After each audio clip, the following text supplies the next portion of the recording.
오늘 우리에게 주시는 하나님 말씀은 시편 108편 1절부터 13절 말씀입니다. 하나님, 나는 내 마음을 정했습니다. 진실로 나는 내 마음을 확실히 정했습니다. 내가 가락에 맞추어서 노래를 부르렵니다. 내 영혼아 깨어나라. 거문고야 수금아 깨어나라. 내가 새벽을 깨우련다. 주님, 내가 만민 가운데서 주님께 감사드리며 문나라 가운데서 노래 불러 주님을 찬양하렵니다. 주님의 한결같은 그 사랑, 하늘보다 더 높고 주님의 진실하심 구름에까지 닿습니다. 하나님, 주님, 하늘보다 더 높이 높임을 받으시고 주님의 영광 온 땅 위에 떨치십시오. 주님의 오른손을 내미셔서 주님께서 사랑하시는 사람을 구원하여 주십시오. 나에게 응답하여 주십시오. 하나님께서 그 성소에서 이렇게 말씀하셨습니다. 내가 크게 기뻐하련다. 내가 세겜을 나누고 숫꽃 골짜기를 측량하련다. 길르앗도 나의 것이요 므낫세도 나의 것이다. 에브라임은 나의 머리에 쓰는 투구요 유다는 나의 통치 지팡이이다. 그러나 모압은 나의 세숫대야로 삼고 에돔에는 나의 신을 벗어던져 그것이 내 소유임을 밝히련다. 블레셋을 격파하고 승전가를 부르련다. 누가 나를 견고한 성으로 데리고 가며 누가 나를 에돔에까지 인도합니까? 아, 하나님, 우리를 정말로 내버리신 것입니까? 아, 하나님, 주님께서 우리 군대와 함께 나아가지 않으시렵니까? 사람의 도움은 헛되니 어서 우리를 도우셔서 이 원수들을 물리쳐 주십시오. 하나님이 우리와 함께 하시면 우리는 승리를 얻을 것이다. 그분이 우리의 원수들을 짓밟을 것이다. 시편 108편 1절을 보면 하나님이여 내 마음을 정하였다는 고백으로 다윗이 노래를 시작하는 것을 볼 수가 있습니다. 어떤 상황이기에 마음을 정하였다고 다윗은 고백하는 걸까요? 말씀을 보면 다윗이 지금 다급한 상황 가운데 있는 것을 볼 수가 있습니다. 10절입니다. 누가 나를 견고한 상으로 데리고 가며 누가 나를 에돔에게까지 인도합니까? 아, 하나님, 우리를 정말로 내버리신 것입니까? 아, 하나님, 주님께서 우리를 군대와 함께 나아가지 않으시렵니까? 다윗은 현재 위기 상황 가운데 빠져 있습니다. 이스라엘의 북쪽에 있는 암몬과 아람 동맹군이 전쟁을 치르고 있는 가운데 남쪽에 있는 이 에돔에서 그 틈을 타서 공격해 들어온 것입니다. 모든 군사 전력이 북쪽에 있어 에돔과의 전쟁에 있어서 승리할 방법이 없어 보입니다. 게다가 동쪽의 모압과 서쪽의 블레셋까지 이스라엘을 침공할 준비를 하고 있는 것을 볼 수가 있습니다. 여러분, 이스라엘 땅에는 아무런 소망이 없어 보입니다. 이 절체절명의 위기 순간을 벗어날 수 있는 방법이 없어 보입니다. 이런 상황 속에서 다윗은 하나님께 마음을 정하였다고 고백하는 것입니다. 무엇을 정한 것입니까? 말씀은 이렇게 말하고 있어요. 1절과 3절입니다. 내가 가락에 맞추어서 노래를 부르렵니다. 내 영혼아 깨어나라. 노래 불러 주님을 찬양하렵니다. 어떻게 보면 대단한 것을 결단한 것이 아닙니다. 다윗이 처한 상황이 하나님을 찬양하겠다고 말하고 있는 이 고백이 어떻게 보면 대단해 보이지 않습니다. 그런데 여러분 곰곰이 한번 생각해 보십시오.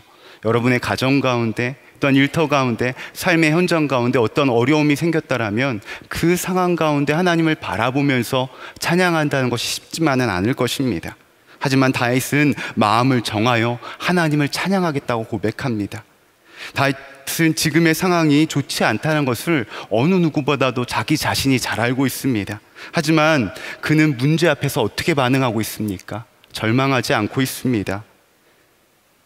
대부분의 많은 사람들은 문제가 찾아왔을 때 힘들어하고 절망합니다. 때로는 분노하고 원망하고 불평합니다.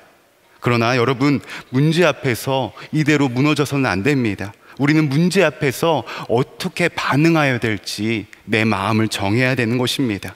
어떻게 다윗은 지금의 상황 속에서 찬양할 수 있는 것일까요?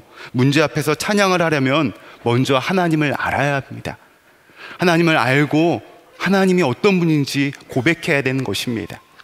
다윗은 고백하고 있습니다. 우리 같이 한번 함께 봉독하기 원합니다. 4절과 5절입니다. 시작.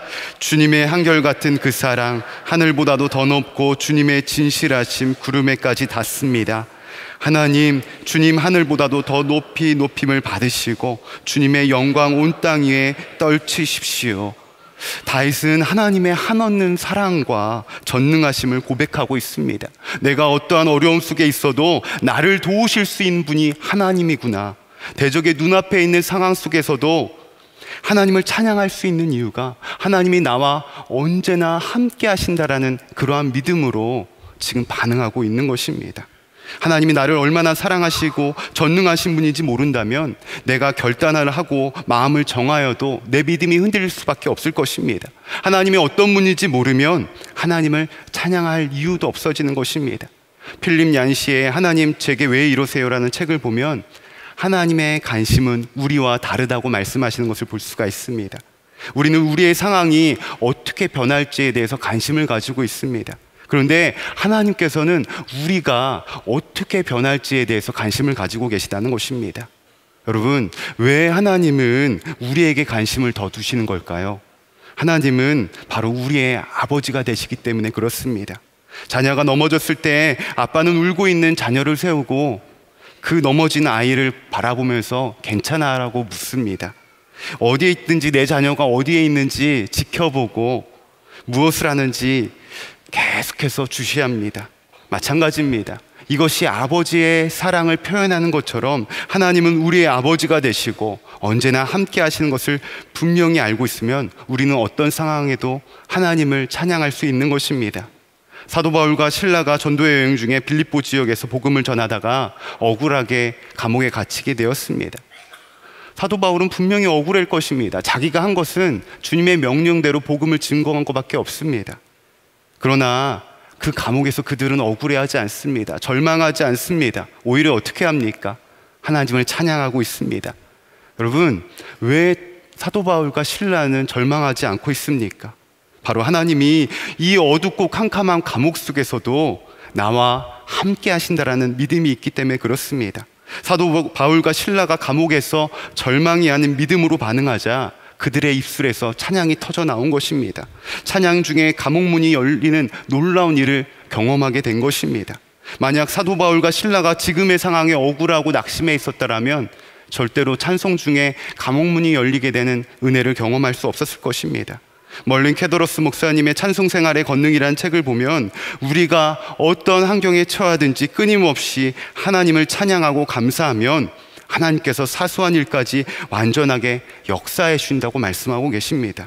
이처럼 찬양에는 지금의 상황과 환경을 뛰어넘을 수 있는 능력이 있는 것입니다. 그래서 오늘 다윗은 오늘 말씀을 통해서 고백하는 거예요. 내 영혼아 깨어나라. 검은고야 수금아 깨어나라. 내가 새벽을 깨우련다. 이처럼 찬양은 우리의 영혼을 깨우는 능력이 있습니다. 다윗이 마음을 정하고 찬양할 수밖에 없는 이유가 다윗은 지금 눈앞에 보이는 상황에 자신의 영혼이 믿음을 저버리고 두려움에 빠질까 봐 걱정한 것입니다. 여러분, 믿음의 반대말은 무엇입니까? 믿음이 없음이 아닙니다. 두려움입니다. 나와 언제나 함께 하시는 그 하나님을 바라보지 못하는 두려움이 바로 믿음의 반대말입니다.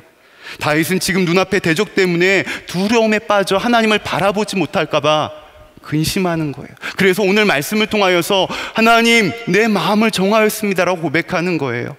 그리고 하나님을 찬양하겠다는 것입니다. 저는 신학생 때 자비랑 찬양 선교단을 했습니다. 그러던 중 어느 날 교도소에서 와서 찬양 집회를 해주면 안 되겠냐는 그런 의뢰가 들어왔습니다. 처음으로 교도소로 들어가 보니까 굳게 닫힌 철창과 높은 담벼락을 보니까 제 마음 가운데 두려운 마음이 생기는 거예요. 여기서 무엇을 할 수 있을까? 내가 과연 잘할 수 있을까? 창피만 당하는 것 아닌가? 보안 수칙을 들으면서 무기수도 있고 강력 범죄자들도 있다는 마음에 긴장감이 더해집니다. 강단 뒤편에서 대기하면서 재소자분들이 한 분 한 분 들어와서 앉아 계시는 모습을 보는데 지금이라도 간다고 말할까? 정말 할 수 없겠는 거예요. 앞에 나가서 뭐라고 말할지도 모르겠고 어떻게 찬양을 해야 될지도 모르겠는 것입니다. 이제 어쩔 수 없이 소개가 끝나고 찬양이 시작되었습니다. 그런데 놀라운 경험을 했어요. 찬양을 하면서 조금씩 마음의 두려움이 사라지는 것을 경험했습니다.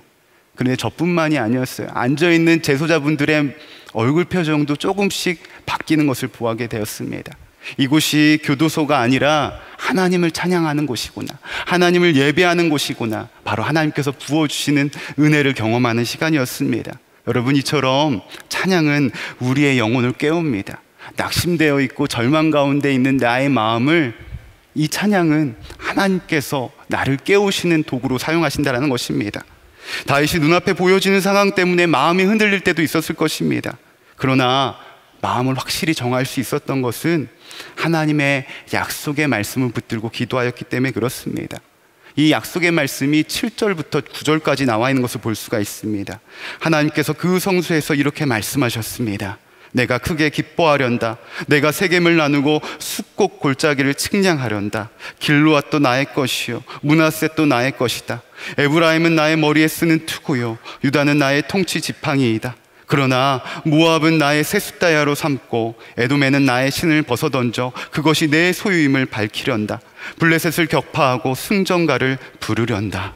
하나님께서 뭐라고 말씀하십니까? 하나님께서 모압도 에돔도 블레셋도 하나님의 것이다라고 말씀하십니다.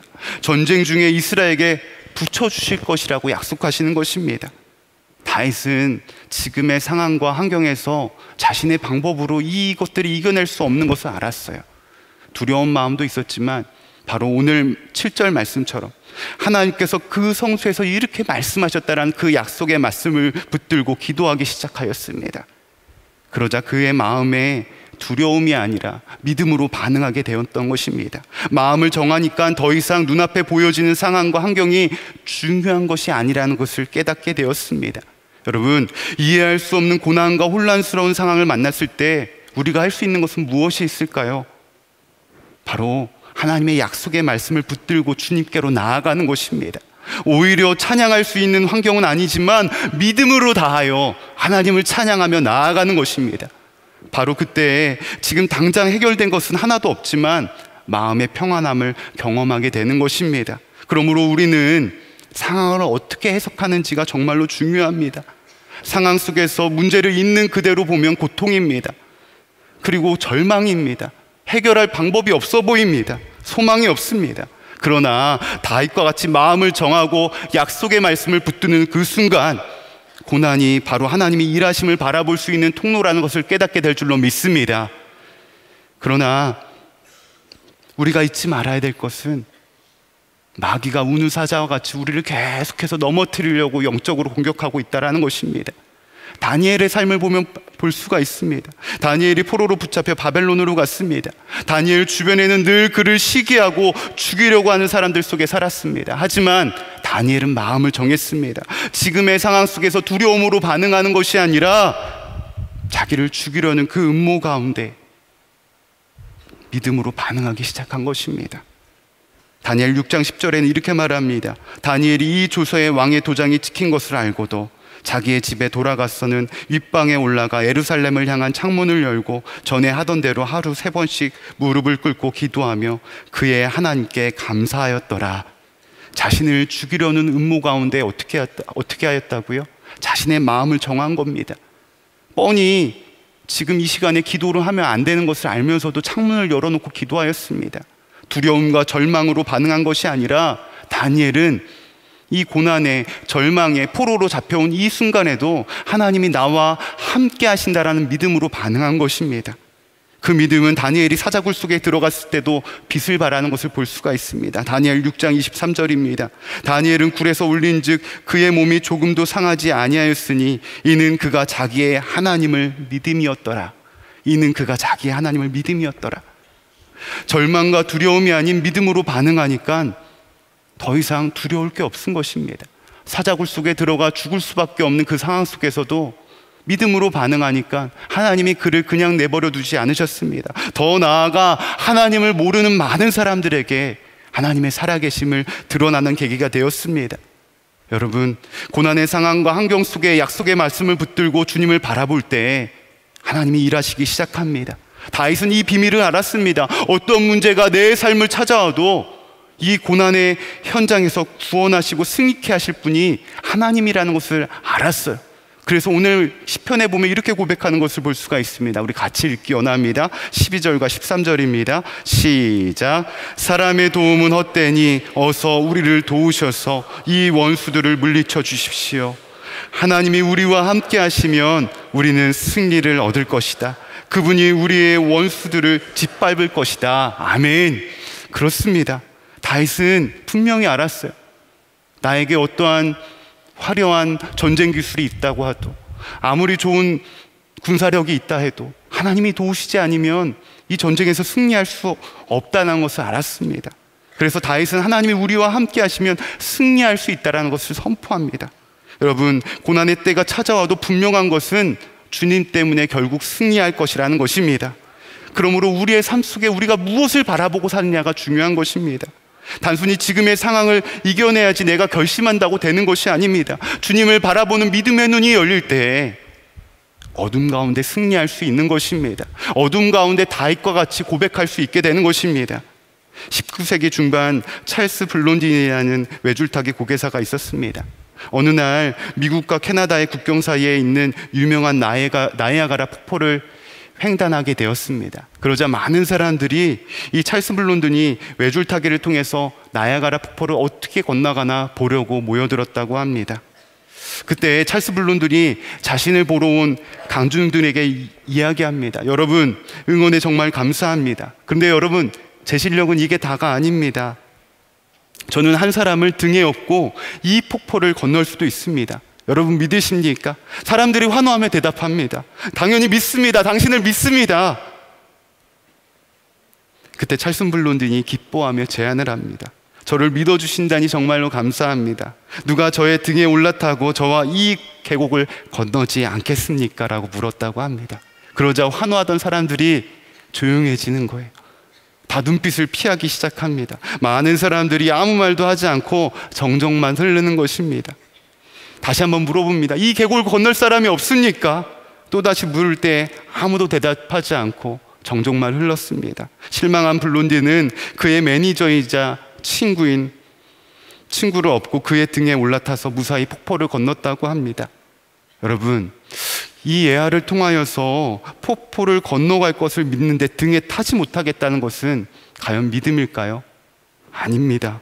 마찬가지입니다. 예수님을 믿는다고 고백하고 예수님을 바라본다고 하지만 우리는 문제 앞에서 어떻게 반응하고 있습니까? 우리는 문제 앞에서 절망 가운데, 낙심 가운데 있지 않습니까? 우리의 마음을 이 시간 다시 한번 정확하게 정해야 됩니다. 고난 자체를 보면 좋은 것이 아닙니다. 고난을 좋아할 사람이 아무도 없습니다. 그러나 고난 속에서 함께 하시고 우리의 길을 인도하시는 그 예수님을 바라보면 그 속에 축복의 비밀이 숨어 있는 것입니다.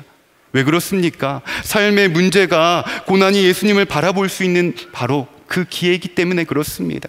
고난이 단순히 나를 망하게 만들고 나를 넘어뜨리려는 것이 아니라 그 고난을 통하여서 나와 함께 하시는 그 주님을 바라볼 수 있기 때문에 그렇습니다. 많은 사람들은 고난을 당하면 하나님으로부터 분리된 것으로 생각합니다. 하나님께서 떠나버리시고 밀쳐버린 것이라고 생각합니다. 여러분, 그렇지 않습니다. 속지 마십시오. 하나님께서 말할 수 없는 힘든 고난 속에서도 우리와 함께 하시고 우리를 붙들어 주신 줄로 믿습니다. 그래서 우리는 믿음의 눈을 들어서 주님을 바라봐야 되는 것입니다. 진정으로 우리의 믿음의 눈이 열리게 해달라고 하나님께 간구해야 되는 것입니다. 저는 어렸을 때부터 집안이 정말 어려웠습니다. 아버지께서 초등학교 4학년 때 변명조차도 처음 듣는 중증 근무력증이라는 질병에 걸리셨습니다. 병명처럼 근육이 쉽게 약화되고 근력이 없어지면 나중에는 심장까지 굳어버리는 병입니다. 병원에서는 치료는 물론 불치병으로 지금 상태로는 오래 사실 수 없다고 말합니다. 초등학생인 제가 죽음이라는 단어를 들었을 때 마음이 어땠을까요? 어린 마음에 아버지가 돌아가시면 어떻게 하지? 우리 가족은 당장 무엇을 먹고 살지? 늘 마음속에 죽음에 대한 공포와 더불어 삶에 대한 불확실한 미래 가운데 걱정만, 근심만 가지고 살았습니다. 늘 그늘이 있었던 아이였습니다. 저는 그때 하나님이 도무지 이해가 되지 않았어요. 하나님이 정말로 교회 학교에서 배웠던 하나님은 천지를 창조하시고 전능하신 하나님이라고 하는데 아버지 병조차도 고치지 못하는가? 아버지의 병 때문에 아침부터 저녁까지 일해야 되는 어머니, 또한 가정의 생계를 책임지기 위해서 아프더라도 아픈 몸을 이끌고 약을 먹어가면서 일을 하시는 아버지, 도대체 하나님이 이해가 되지 않았어요. 그래서 때때로 하나님께 따져 묻었습니다. 하나님, 왜 제 기도를 안 들어주시나요? 도대체 왜 저희 가정에 이렇게 어렵고 힘든 일이 생기게 만드나요? 이 상황들이 전혀 이해가 되지 않았습니다. 대학교를 가서도 마찬가지였습니다. 아버지가 비록 약을 먹으면서 계속해서 생명을 연명하고 있지만, 감사한 일이기도 하였지만 제 안에는 늘 걱정이 있었어요. 늘 학교 등록금은 어떻게 해야 하나, 새로운 학기가 될 때마다 근심은 떠나가지 않았어요. 채플실에 기도실에 가서 기도를 해도 다른 방법이 생기지 않습니다. 남들은 기도를 하면 다른 방법이 잘 생기는 것 같은데 저는 그런 간증이 될 만한 이야기들이 생기지 않는 것입니다. 제 안에 내가 주님의 종이 되겠습니다라고 말했지만 하나님을 향한 불신만 생기는 것입니다. 여러분 생각해 보세요. 앞에서 말씀을 전해야 될 사람이 하나님을 불신하는 마음이 있어요. 과연 저의 마음이 어땠을까요? 이제 대학원에 가서 이제 다시금 대학원 등록을 해야 되는데 깊게 고민을 했어요. 하나님 정말 살아계시다고 하는데, 하나님 정말 나와 함께 하시다고 하는데, 하나님 도대체 어디 계신 것입니까? 왜 나에게 이렇게 힘든 일만 생기는 것입니까? 학자금 대출밖에 남은 것이 없습니다. 이제 대학원에 가서도 결혼도 해야 되고 앞으로의 삶을 다시금 꾸려나가야 되는데 도무지 빠져나갈 그런 방법이 없어 보이는 것입니다.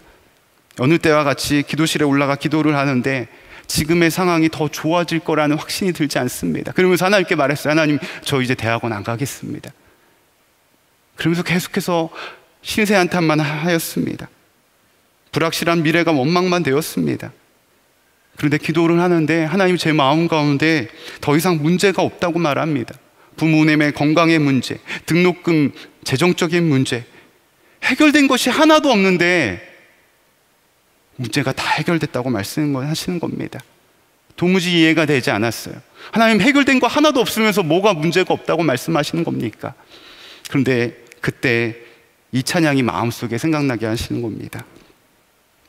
내 구주 예수님, 주 같은 분은 없네. 내 평생에 찬양하리 놀라운 주의 사랑을. 그 다음에 가사를 보면 이렇게 말합니다. 위로자 되시며 피난처 되신 주님, 주님께서 나의 영혼을 붙잡아 주신다고 말씀해 주신 것 같았어요. 그리고 마지막에 후렴의 찬양에 온 땅이여 주님께 외쳐라, 능력과 위엄의 왕 되신 주, 산과 바다 소리쳐 주의 이름을 높일 때에 주님께서 저에게 약속해 주신다고 말씀해 주시는 것 같았어요. 하나님이 걱정하지 말아라, 내가 약속할게, 내가 책임져 줄게, 찬양 가운데 마치 말씀하시는 것 같았어요. 저에게 상황은 하나도 바뀐 것이 없었습니다. 더 이상 불확실한 미래와 부모님의 건강의 문제, 그런데 놀라운 것은 그 순간 이후로 더 이상 걱정이 되지 않기 시작하는 것입니다.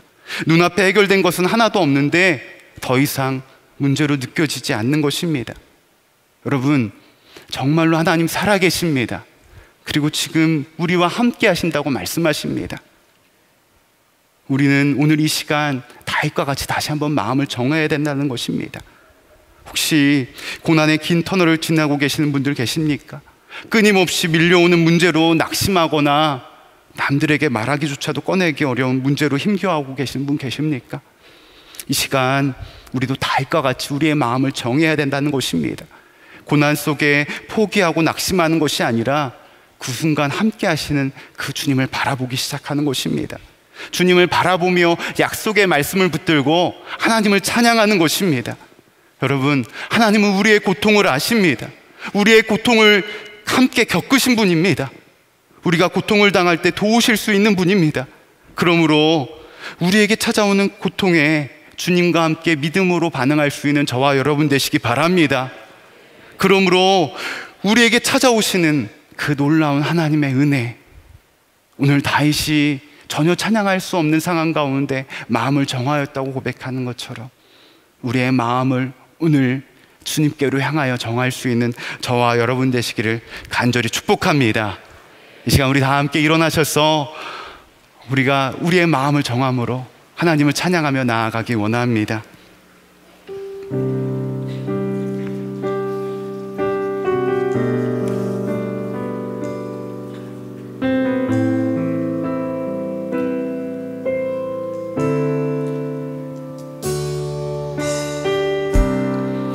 모든 상황 속에서 주를 찬양할지라.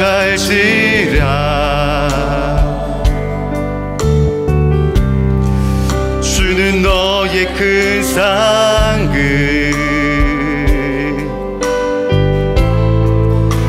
큰 도움이시라.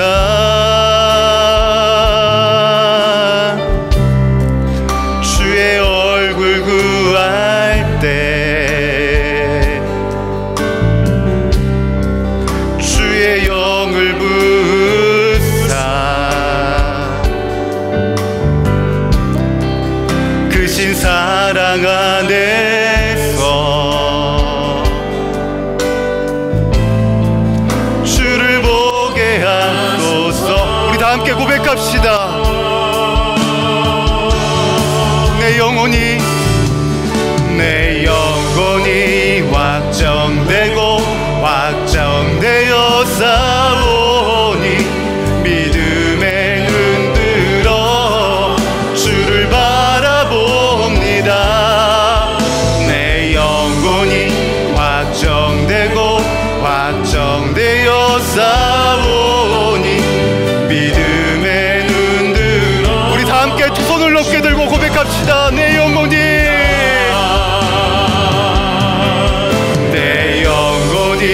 확정되고 확정되어서 주님 우리의 마음을 정하였습니다.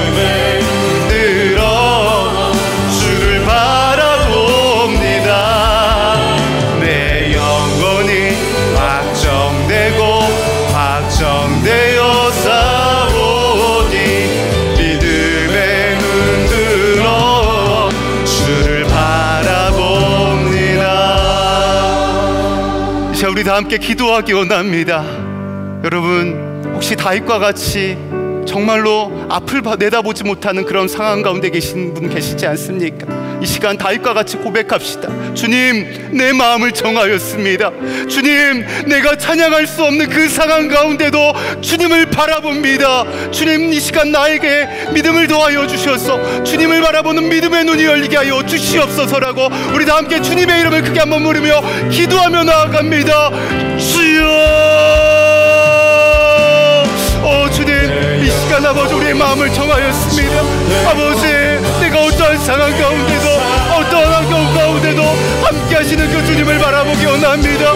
주여 우리의 마음의 문을 열어주셔서 언제나 함께 하시는 그 주님을 바라보게 하여 주시옵시고 내가 오직 예수 그리스도의 주님의 힘입어 믿음으로 반응하며 나아갈 수 있도록 하나님 함께 하여 주시옵소서. 우리를 붙들어주시는 그 주님 그 주님을 더욱더 바라보기 원합니다. 우리의 영혼을 붙잡아 주시옵시고 언제나 함께 하시는 그 주님을 바라보며 나아가게 인도하여 주시옵소서.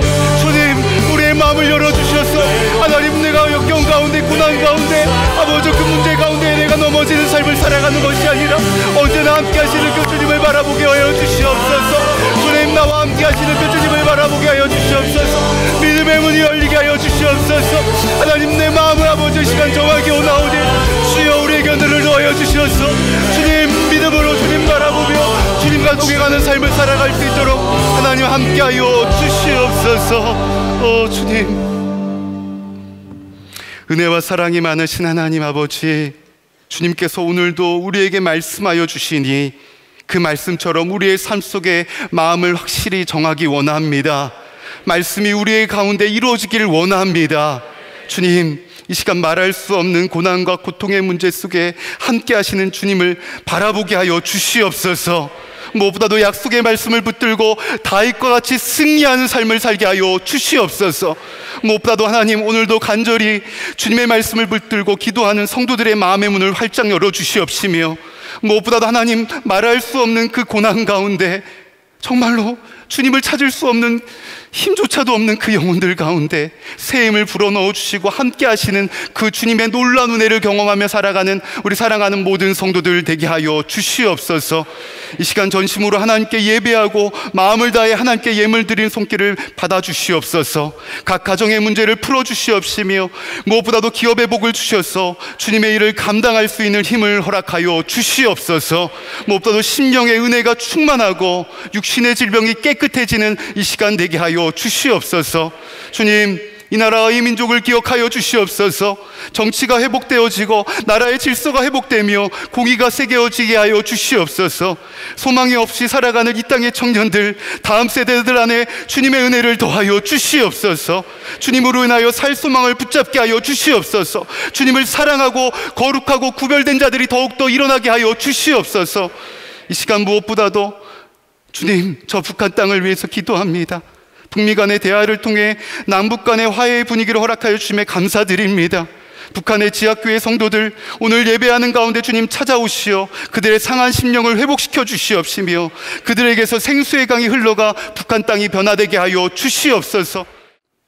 이제는 우리 주 예수 그리스도의 크신 은혜와 하나님 아버지의 무한하신 사랑과 성령님의 교통하심이 마음을 정하여 어떠한 상황과 환경 속에서도 주님을 찬양하고 결단하는 당신의 사랑하는 자녀들 머리 위에 지금부터 영원까지 함께 하시기를 간절히 축원하옵나이다. 아멘.